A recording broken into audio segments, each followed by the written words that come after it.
باره موفقیت کار خود در شرکت اتمی قصه میکنند.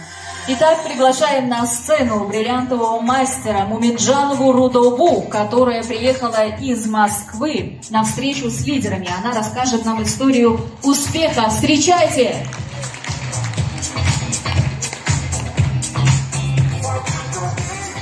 Добрый день, дорогие гости, коллеги, участники.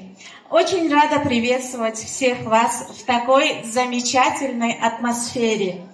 Прежде всего, хотела бы поблагодарить основателя этой компании, господина Пакхангиля, за такой прозрачный и честный маркетинг-план, за качественную продукцию.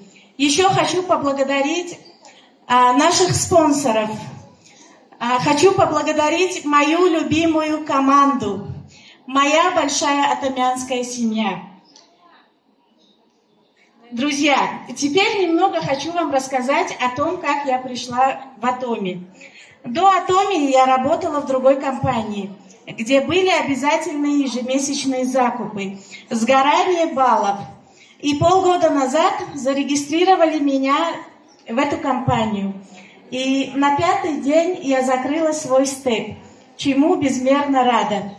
С каждым днем я изучала маркетинг-план Атоми и находила для себя что-то новое и понимала, что сделала правильный выбор. Что меня больше всего привлекло, как я сказала, прозрачный маркетинг-план, не сгорают личные баллы, нет